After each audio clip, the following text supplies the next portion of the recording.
We've got a special guest joining us today, Aaron Cullers, who will get a proper introduction in a moment. Just to orient you around, because it's been a week since we last got together, if you're new here, first of all, we do this every week at the same time. We've done over 200 best practices around go-to-market, account-based motions, best practices around sales, marketing, customer success strategies. And today we're going to be talking about career. But just to orient you, up in the upper corner here, if you take out your phones, you can get immediate access to those 200 plus videos of best practices and guests that we've had every week. There's some great content out there. We've begun shortening some of that, so you have the choice of looking at shorts or the long forms to get a sense. Every one of them has an outline, so you can cut right to where, what is important to you. But by liking and subscribing, if you find value in this, or perhaps sharing this with people in your network, if you get any value out of today, we would encourage you to do so. As far as framework of our conversation, this week's discussion is going to be around career alignment.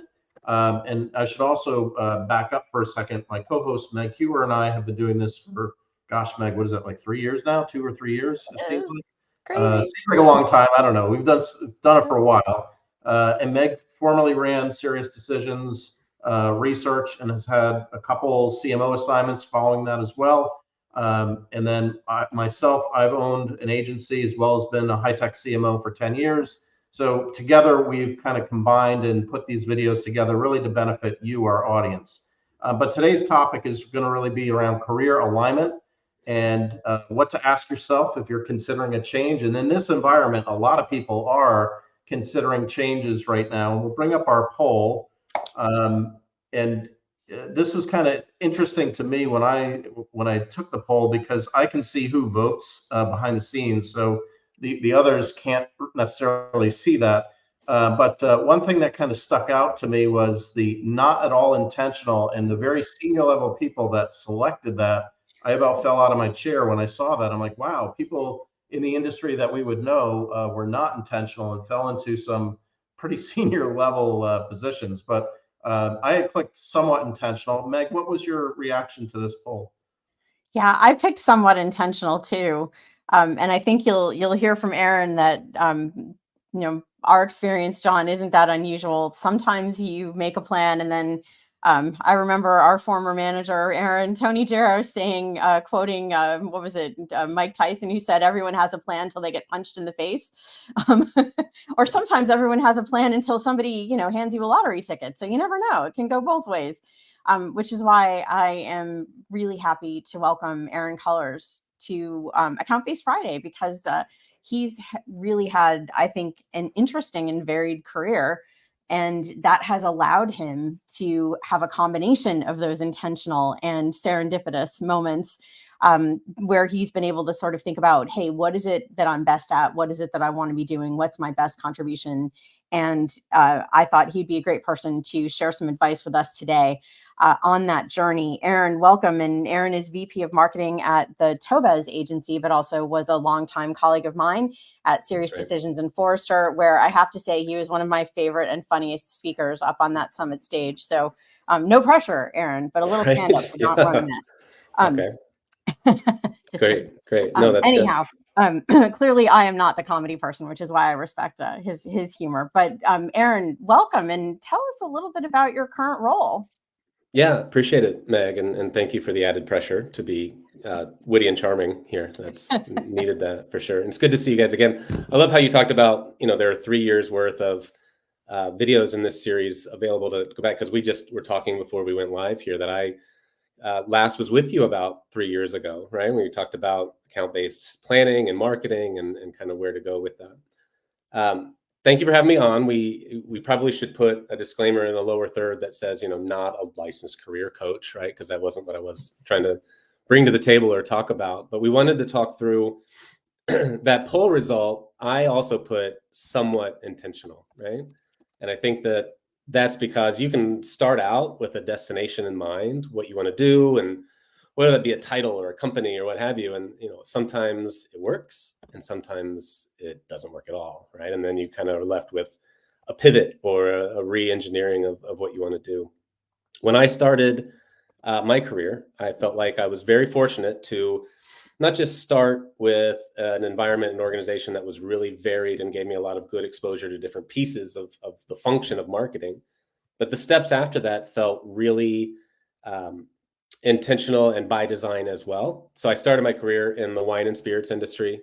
So consumer packaged goods and 3 tiers, selling to a distributor, then selling to a retail store, ultimately for the consumers, right? So B to B to C, kind of had all of that involved, and very heavy sales organization. Did a lot of work really understanding how do you kind of support and enable sellers to have those conversations. And that, I felt like, looking back, gosh, because that's been decades, not to age myself, but that's been a long time. Looking back, that was a really great environment to kind of just get your feet wet and really kind of think about, hey, what is the purpose of marketing in this type of environment, right? Or this type of organization. When I left that organization post acquisition, I went to the membership and association world, and that, focused on membership and renewals, not something you ran into with consumer packaged goods, and was able to spend some time in that environment, really focused on what sort of industries were being supported by those industry associations. I mean, I worked with architects and I worked with plastics manufacturers, right? So heavy kind of exposure to all these different industries around the horn. And that's where I started to actually start thinking myself with my career, do I want to be a domain expert or do I want to be a functional expert? And I know we've talked about that in the past as well, right? What sort of industry values somebody that has deep domain expertise, and where's the strength of the relationships that you might have in network for that versus the functional piece, right? And we've talked about this. You mentioned we worked together a couple of capacities, SiriusDecisions being one. I absolutely love B2B marketing, right? And so when you talk about functional expertise, like that is where I love to spend my time. It's where I love to wake up in the morning. And I remember a story when I was with an association that had a very heavy trade show. The sales manager of that trade show, and this was a huge, like top 10 out of the top 200 trade shows event, millions of dollars of revenue for the association. The leader of the sales for the trade show, the exhibit floor space, was really taken to task by the leadership of that association. They were coming down saying, you don't know this industry and you don't understand the difference between this type of resin for manufacturing and that type of resin for manufacturing. And it was really like they positioned him as at a deficit, right? For not having that really keen domain expertise. And I'll never forget, he took the map of the trade show floor and he dropped it on the desk and he said, I sell squares. Like, do you want a big square? Do you want a little square, right? Because that's my job. He had a really great connection to understanding his job was to kind of work in this marketplace environment, right? Connect sellers and buyers. And that's what he did. And that you could do anywhere, right? Just big square or little square. And I love that. And I've kind of carried that with me, I think, in every step since in my career, knowing that, again, what is functional expertise? How do you apply it? After I left the industry association world, I went to an agency, and it was a B2B agency. So really kind of shifting my experience from the artistic side of marketing into now the really, truly scientific piece, right? So a lot of data, a lot of analytics. And that is where, Meg, this is where you start to come into the radar a little bit. That agency was a very big advocate of SiriusDecisions intellectual property. So the frameworks, the waterfall, and to say I fell immediately in love with that is an understatement, right? It was very clear right away. That's my North Star. I want to be at SiriusDecisions. I want to be surrounded by the thinking that was there, the really smart approach to best practices and considering the foundational work, the work. And so I made it an intentional plan to end up at SiriusDecisions from the agency that I was at. And I thought, hey, this could take 10 years, but that's it. That's where I want to go. That's where I want to head. And so I left the agency and went back to being a practitioner. So knowing that Sirius at the time was not probably going to look at me coming from an agency, they really, if you'll recall, we were very keen on people with true hands-on enterprise type expertise, right? People that were doing the work and so on. And so I went to Dell, with the plan again, like this, if I have to be here at 10 years to build a body of work, to be on the Sirius radar, I'll do that. And it took 2 years, thankfully, right? Really great sort of tenure there. And there I was at Sirius. And I miss that place every day. I know we've talked about that repeatedly. Just the culture of respect and the ability to not work with one company, but hundreds, and see all of the different experiences that people were exposed to, invaluable, right? I mean, we've called this unofficially, it was almost like if you were in that environment, it was like a CMO university in many ways. Like you were just learning how to really do true, deep marketing leadership. And so tremendous experience. Happy to be there. And there I was suddenly, right? I had a 10-year North Star plan, got there in 2 years. And I remember thinking, great, I'm here. But now what? Like, what's the next step after this? And so on. And thankfully, I was having so much fun and was so happy that I didn't have to think about that. There was no, what is the next step and what happens after that? I stayed through the Forrester acquisition, and no qualms against Forrester, but certainly, I started to look at my LinkedIn profile. I started looking at my resume. And if you'll recall, I was a principal consultant with Sirius and Forrester, focused on demand and ABM. And started to see that, hey, having the word consultant at the top of my resume is great. But if I want to really put to test that CMO training and kind of education and hands-on experience I was getting, I needed to kind of move consultant off of the top, right? I need to get back into practitioner space. I need to go back to a client. I needed to build a body of work, and I needed to have the impact and the results to show for it. And so I left Sirius and Forrester and joined a digital ABM organization as their head of marketing. That was it. That was like what I thought was where I was supposed to head and what was the right move. The intentional design of a career path was to be marketing leadership. And that's when things started to get really fun. And, we talk about curveballs. That's when some curveballs started to come my way, and my way specifically thinking, hey, if the path and the new North Star is to be a chief marketing officer, this certainly is on that path, but it wasn't quite what I had expected, right? That's where you run into some cultural misalignment. That's where you start to really dig into what is the role and purpose of marketing leadership, and how do you drive alignment with different functions in the organization. And that was really put to the test in that environment. So I didn't think that when I landed there that it was quite what I had expected. And as you can imagine, you start to do a lot of questioning, of your career. Is this right? Is marketing even right? Like sometimes things were so bizarre and kind of fast and loose that you had to kind of question that as well. A roundabout way of saying, I spent another period of time in another organization in the testing, inspection, and certification industry on the marketing leadership team there. And that was an intentional move because suddenly I was going from building a team of 5 marketers to a global team of 65. And so I felt like that was experience I hadn't had up to that point. And, to continue on a marketing leadership path, certainly having a broader international team was something that would be valuable to kind of bank that experience on. And that was a situation there where I actually stepped aside and contacted an executive career coach and an exec guru, actually. And in that capacity, we did a lot of really heavy lifting on careers and approaches, right? We kind of started at the beginning of what I loved about marketing, what I loved doing as a part of the job, and where was I actually applying that work, right? And I talk about North Star. We did that type of work and had those discussions. Like, what do you really enjoy about marketing? And for me, it was really interesting. I told myself with my experience and that journey thus far that being chief marketing officer and being in that role, that was it, right? Like that had to be it. That made the most sense. It was the trajectory that I thought I was on. But when you take a step back and you think about it, that's not necessarily what I felt like I was going to enjoy, right? I'd had some tastes of it near that top, and it wasn't quite what I was looking for. It wasn't the type of work I liked doing. There's a lot more around internal expertise or sort of domain relationships. And again, it got away from me from that functional expertise and that hands-on, hey, let's talk about the work. Let's do really cool marketing work and let's see the results and let's trumpet that and celebrate that.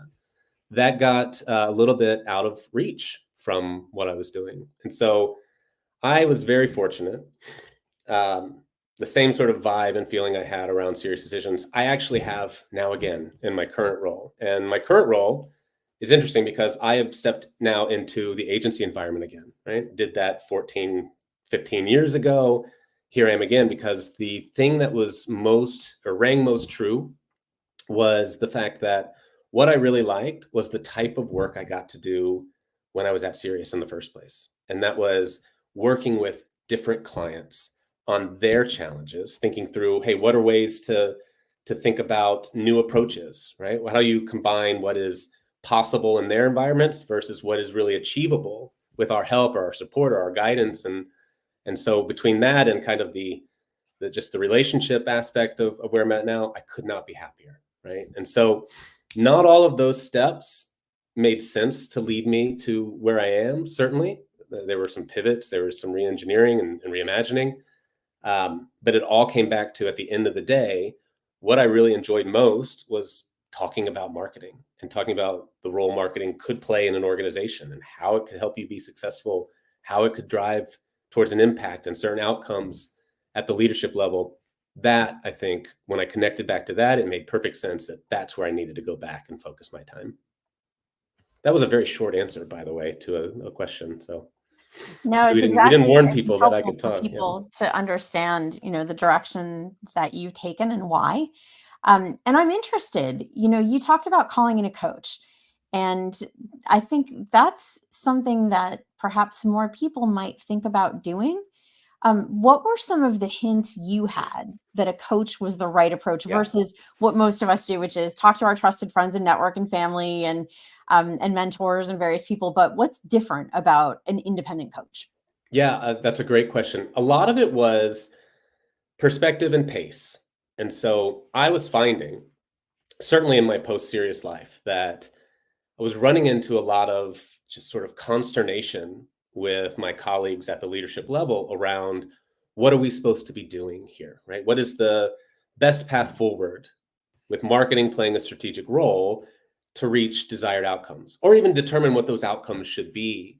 And I just found myself kind of constantly in this state of frustration. And I know, having been in marketing for so long and talking with so many marketers, that's not uncommon, right? Like, man, if we only could try this program, or if we could only take a step back from tactics, and be intentional with our planning, even something as sort of straightforward as that.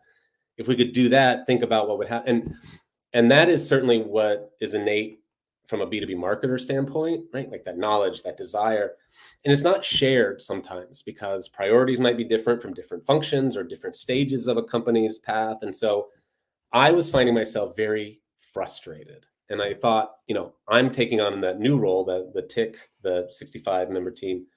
I don't want to run into that again. Like, I'd like to make sure, hey, to be successful, to stay on that trajectory I thought I was on for a CMO standpoint, I'm missing something, right? Like, just coming in and saying, I think I know the right way to do things didn't necessarily mean I had buy-in or alignment with the other functions. And I needed to kind of step back and think through, why not? Like, what was I doing in my approach or my thinking or my desires in a workplace environment that were keeping me from that? Like, there was definitely a ceiling there in that sense. And working with an exec coach really helped open that up for me, and it was great. And I recommend everyone do this because it was kind of a combination / executive coaching and guidance, and then a little bit of like therapy and healing, right? Connecting all of your desires in the workplace environment back to what does that mean for you? Why did I think that CMO was right for me? And why did that make sense? Well, it's because it meant that I would have, been considered somebody that knew what they were talking about and could drive results in that manner. And so, and you can still have that without that role or that title, and just kind of connecting to that perspective and doing so at a pace that made sense for me, for the organizations I was going to work with. That's what was so beneficial about kind of stepping back and working with that coach environment. Yeah, I can imagine the coach could hold you accountable and kind of open your eyes to new ideas or new thoughts that maybe you're not necessarily routed in. And just, thinking about that and thinking about today's environment, this is just such a wonky environment right now. I think from a selling and marketing perspective, it's really challenging. There's a fair number of people that are in between opportunities, particularly marketing. What advice would you give to people right now that might be in that situation of, do I become a fractional CMO? Do I look full time? Do I do both? In your experience, where would you kind of net out on that kind of decision vector? Yeah, I think there's two kind of directions to consider. There's the in that situation and knowing there is a role that you are interested in. And so, for example, I work with a client now who has an opportunity with a void in leadership of a CMO role, and they're considering it. Do I want to move into that? Do I want to throw my hat in the ring for that particular challenge? And the questions I ask them and the conversation we have are around, well, let's think about what that role is. Like, where does it sit in the organization, and what are the expectations and success metrics?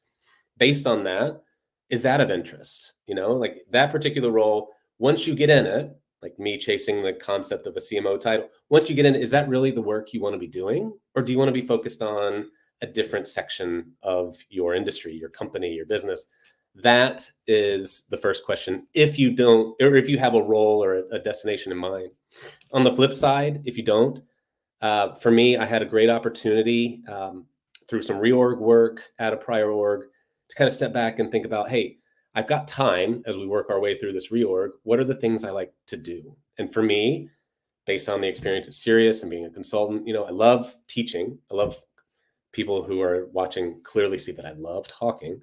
Like, I just enjoyed that aspect, right? And I loved getting to a place where I could interact with folks and inspire them about B2B marketing the same way I geek out about it and get so excited. And so I did the work to figure out, hey, some capacity of coaching, consulting, teaching, like that's the sort of thing for me that I should look at new opportunities for. That not necessarily something you're going to find under a CMO job description, but there's a need for it, right? And if I could fill that need, for me in that situation, not knowing where I wanted to go, kind of thinking through and coming up with those answers is just extremely vital. Yeah. Aaron, I've got sort of two questions for you. One is, what are the top, couple of questions you would encourage people to ask themselves when they've got a moment to course define or correct? And then the second question is, since you've got a front row seat now from your agency role, what are some of the things you're seeing? We've been talking about alignment in B2B for longer than I care to admit, and still it remains a challenge. I'd love to get a view from your seat of what those alignment challenges still are, and also advice on kind of what are some of the ways you're helping customers resolve them and course correct, just like we're talking about for careers.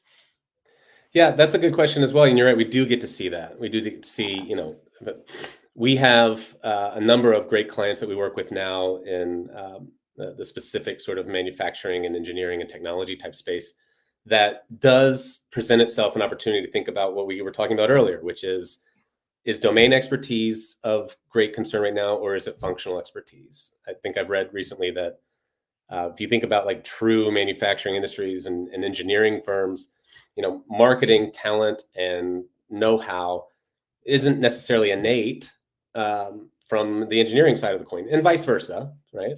So how do you kind of think about where can they pull in true functional expertise to play a big role for them?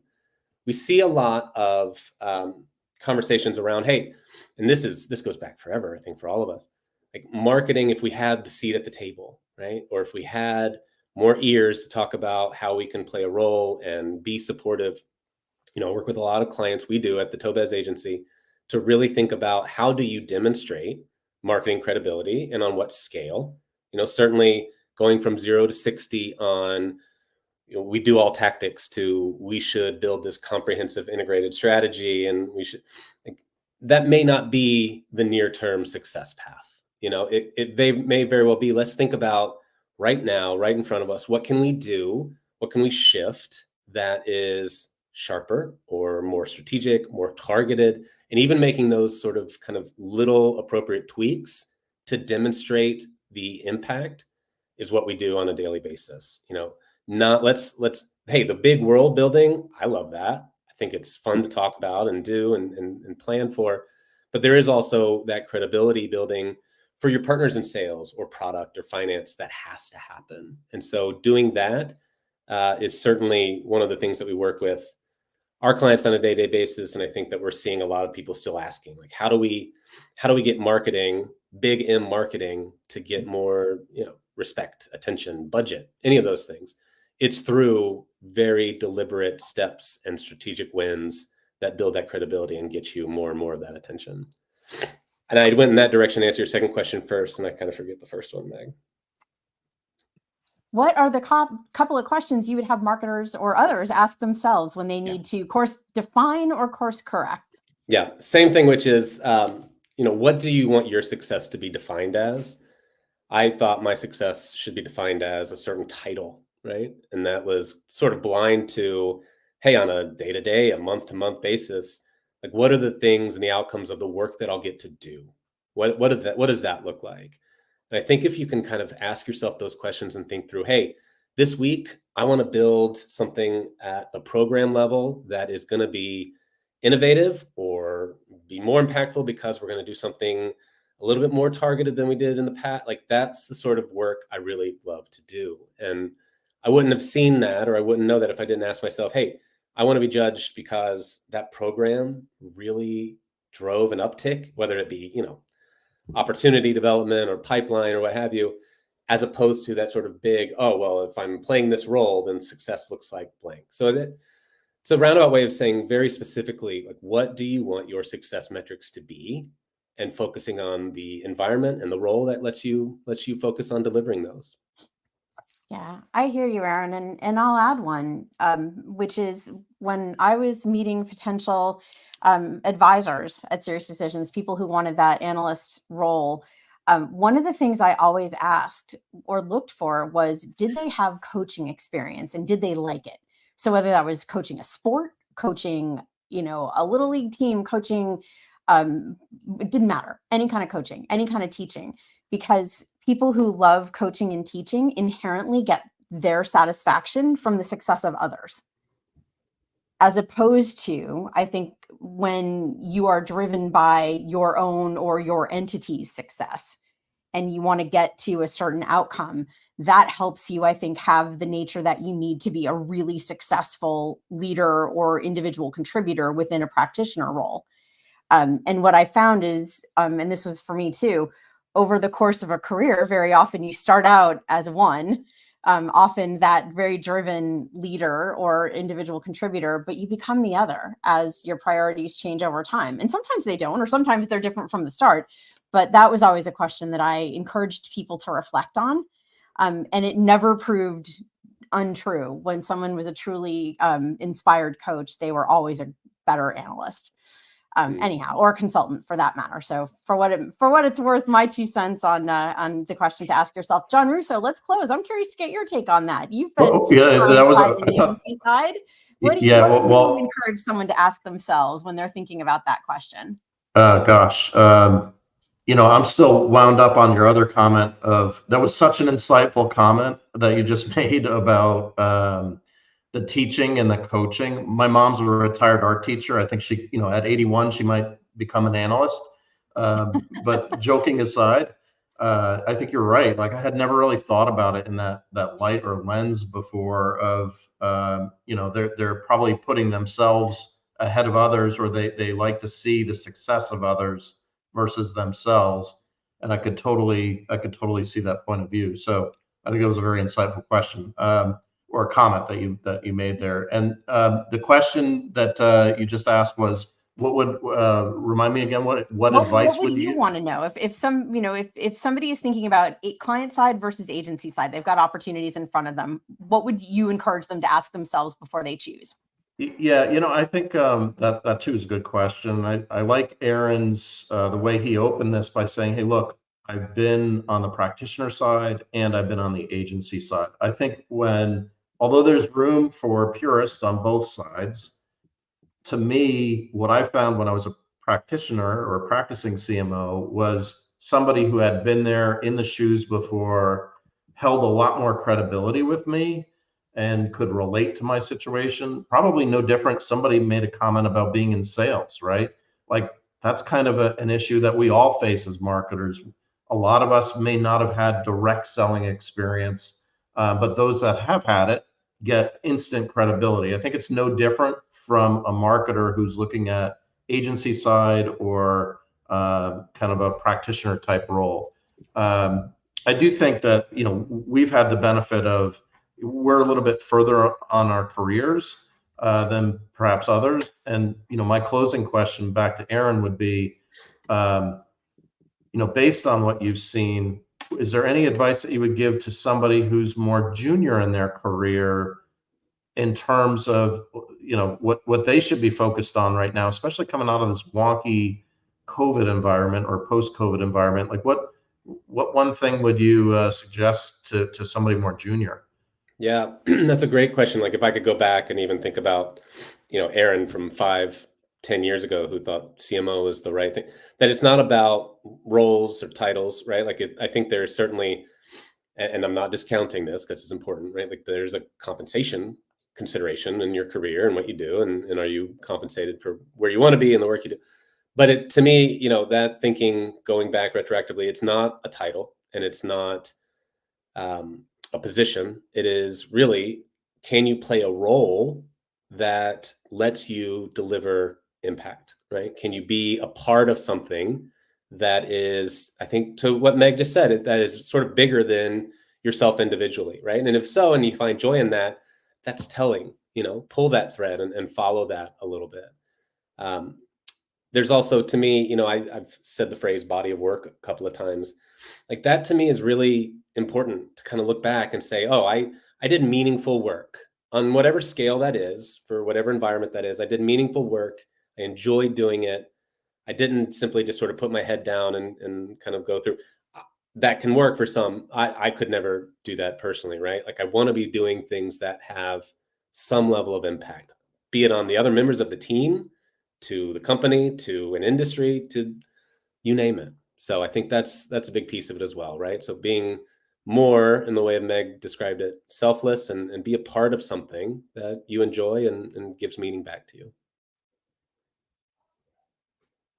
Well, Aaron, we're very thankful for your thoughtful perspectives today, and hopefully given folks a little bit of free weekend things to consider while they're hopefully enjoying some lovely, almost summer weather.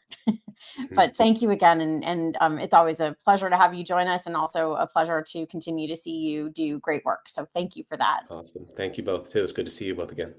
Yeah, thank you, Aaron. And next week, same time, we have Steve Richard, who is an expert at the SDR side of things. Steve's in a couple of our clients, and I thought, given some of his observations on SDRs, he does these great 30-second videos too, as well. If you haven't seen him on LinkedIn, definitely would encourage you to take a look at those. And we're really excited to Aaron, have you this week. Thank you again for joining us, and we'll see you all next week, same time. Happy Friday.